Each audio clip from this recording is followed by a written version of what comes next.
In today's episode, I want you to always try before trying to figure out if it will work. Sure, boss man. Too unexperienced to contribute? Alright, I'll shut up from now on. You won't want me to leave you alone so you can decide if you want to break up or not. Don't worry, I'll decide for you. Remove our admin permissions, we will wait for the grief to come pouring down from above. So let's get started. I want you to always try before trying to figure out if it will work. Sure, boss man. I'm still working at the same place and enjoying what I do, so my apologies that I will keep things a little vague. Bossman has since left though, which is why I'm sharing now. Please be warned, the fallout is extremely small, but it was to me a small petty win that I look back on fondly. The setup. At my workplace, every employee has 3 sets of duties.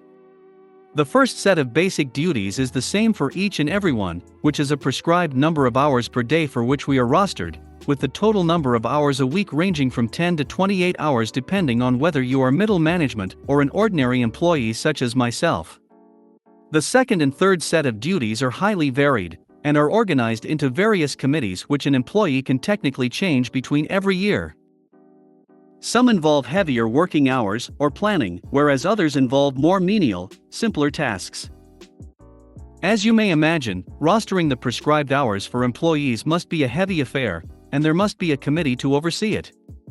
My second set of duties happen to fall under this committee, and I help with the rostering, which is mainly done on a highly specialized and expensive software twice a year, with the committee managing substitutions whenever an employee is away on sick leave or other reasons throughout the year.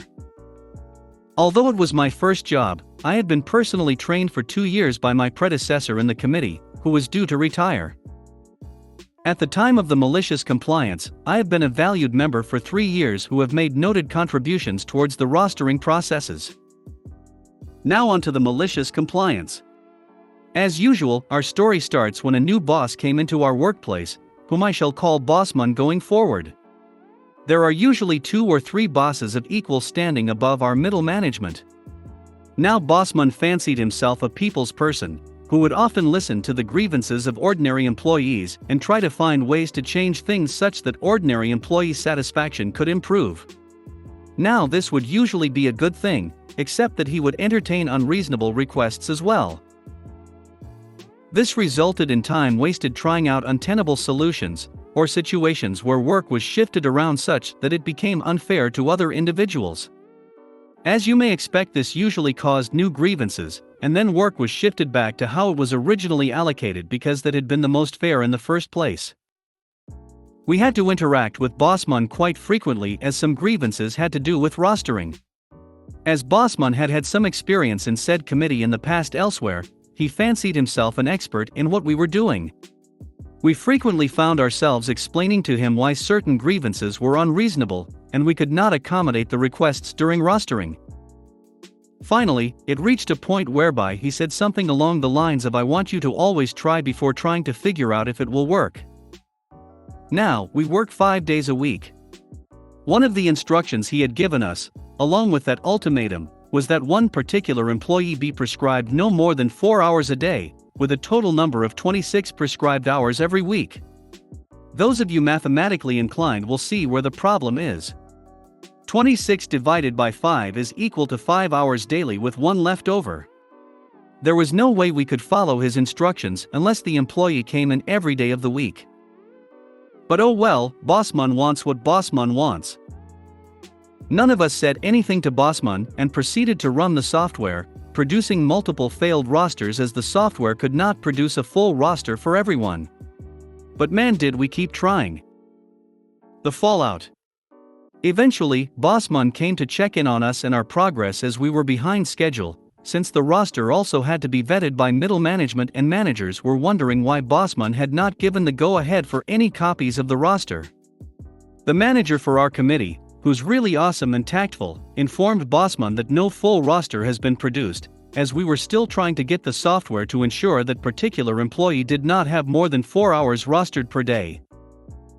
Bossman asked why was there a problem with that, which is when the manager reminded him that said employee had to fulfill 26 prescribed hours a week.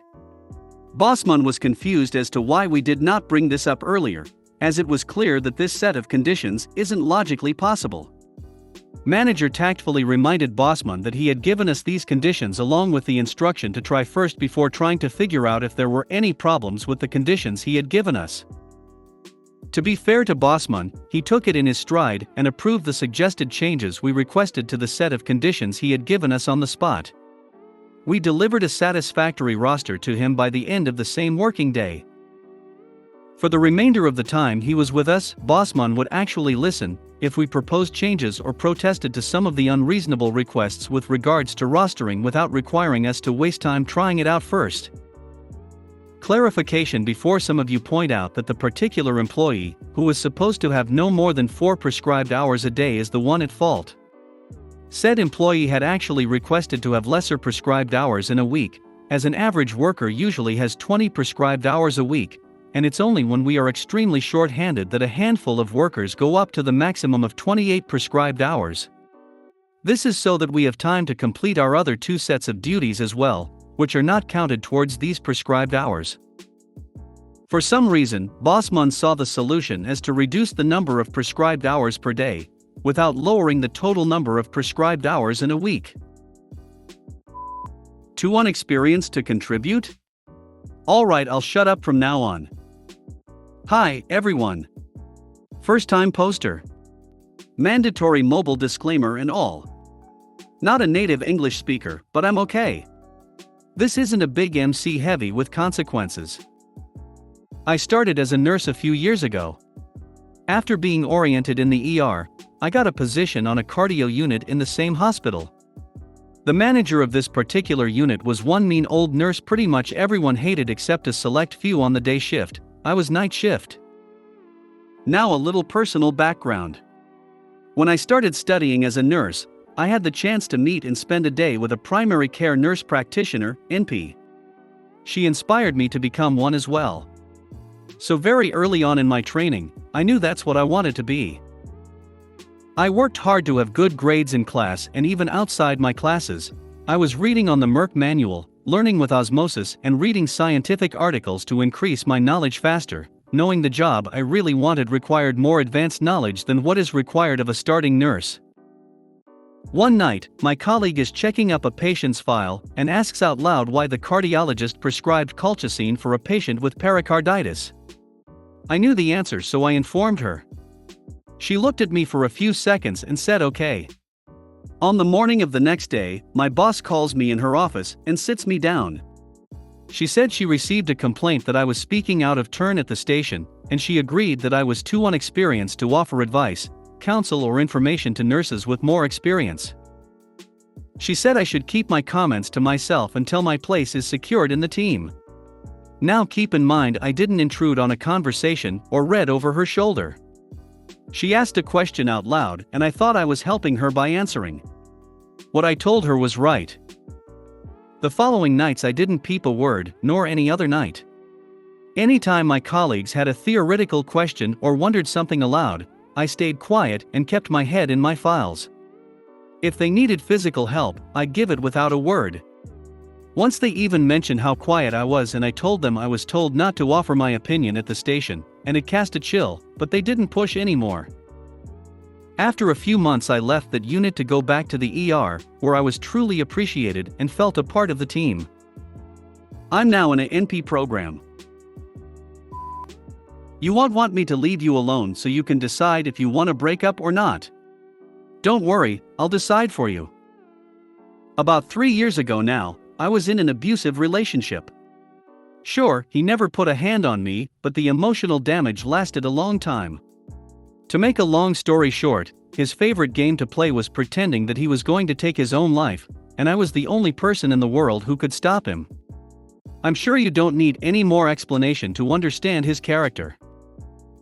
Not only was he verbally abusive and incredibly manipulative, but he, of course, was a very jealous person. The event that leads up to my story revolves around a guy who was a very close friend of mine. Funny thing is that my ex liked him too. Always had nice things to say about him, got along with him really well, etc. But it came time for this friend to go to college, and he was moving away. I was sad, and expressed to my ex that I would miss him a lot. Suddenly, my then boyfriend became very cold and just stopped talking to me. 4 hours. Finally, after my texting him, nagging him, giving him his space, he let me know that he was hurt, disgusted, and betrayed, that I would ever speak about another man. The guy was 17, we were 19, like that. He let me know that he needed some time to himself to think about what to do with me. This was probably the 4th or 5th time he had given me the silent treatment as a form of punishment. And they would usually last about a week or so. I would beg and beg and beg for him to talk to me, and finally he would grace me with his attention, and let me know that I was blessed with his forgiveness for my cruelty. LMAO. So I sat and waited. Anxious and unable to sleep, because I was terrified that he would threaten to take his own life again. Then maybe 3 or 4 days later, something inside of me broke.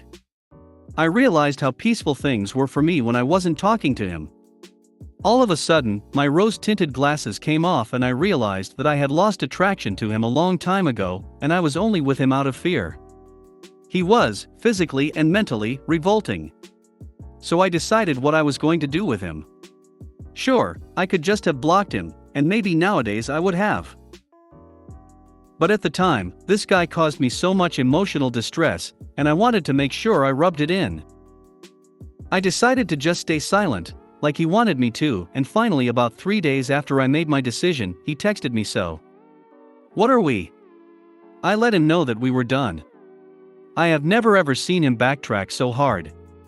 He blew up my phone with texts and phone calls saying how sorry he was for ignoring me. Then he tried to say it was my fault, and that he was actually giving me space, because he thought I was mad at him. All I said was that I was done trying to be in a relationship with someone who refused to talk to me about problems, and expected me to be responsible for their life. I blocked him. He tracked down every account I had on every social media, sending me these long paragraphs about how sorry he was, and he got blocked on those too. Yeah, I'm sure he was very sorry once he realized that he lost his favorite punching bag. This is where he surprised me. He was so caught up in his good guy, tough guy facade, I never thought he would try to involve other people. He went to our mutual friends and eventually drove them all away by begging them to make me talk to him, or asking them to send me his long paragraphs. They read his letters to me and began to realize how horrible and manipulative he was, and soon they cut him off too. He showed his true colors to everyone shortly after and revealed himself as the abuser he always had been. But that's a different story for another day. Remember folks, communication is key. TLDR ex-boyfriend expects me to sit in silence and wait for him to decide if we're going to continue to be together or not. I do what he wants, and I sit in silence. Remove our admin permissions, we will wait for the grief to come pouring down from above. This happened about 20 years ago, as I was starting my IT career. The organization I was working for was an early adopter, and had just rolled out Windows 2000, and delegated control was still a good idea, a long way off being implemented. It was discussed making this happen by the sysadmins, but not implemented to allow the help desk to have granulated permissions, but this had not been worked out yet. I was still on the help desk, and worked with Alec. Alec had been around since I think Noah was building the Ark, and possibly handed him the hammer when needed, so Alec knew everyone and had interesting stories to tell. If Alec is on here, he can tell his own stories. The computer corporation that the organization had hired to manage second and third level escalations above help desk decided that the lowly help desk peons, Alec and I, could not have domain administration permissions anymore, as we were doing the work and taking cases off them. That meant they could not justify as many man-hours they were charging our organization. So on Wednesday night our accounts were removed from the elevated permissions without notifying us. Possibly our managers were notified, but not what the implications were. Here comes the compliance. See, all we could do now was catch and dispatch, nothing else. Simply take the call and log it into the help desk system, saying someone needed their account unlocked to be able to work, someone else wanted to change their password, as they had forgotten their password, and another person needed access to a specific folder on the file server/s. This is all run-of-the-mill level 1 tasks that take seconds to complete. However, not this Thursday. See, the computer corporation that day needed to do their weekly team building meeting, that I was not privy to, not working for them. However, I am sure they were told how much extra money they would be making doing all these extra cases. Alex started after me, as he then had the later finish, so I explained our lack of access now, and that we would have to simply catch and dispatch calls now, with the computer corporation doing all the work. This is boring and what gives help desk roles a really bad name. Alec wanted to go our managers to get this changed immediately. However, I convinced him to comply with the corporation's diktat. We would allow the people directly affected by not being able to work to complain to their managers, then they would complain to ours, so we don't look like we are being difficult to the computer corporation new stance, whom we had to get along with. Oh yes, they did complain. The manager for computer corporation got hauled out of their team meeting to fix things up, so we could do our work and our colleagues could then do theirs. When their manager asked why we did not say these cases were backing up, we replied we could not change/unlock passwords, and they were busy in their meeting, and we were asked previously not to disturb them. Petty, I know, but we did get our admin rights back before lunchtime. Also, now things are massively changed and domain admin rights are not handed out so fast. But this was early days of Windows 2000. Alec, you magnificent bastard, hope you are still kicking goals, and this brings back memories. Thanks for watching.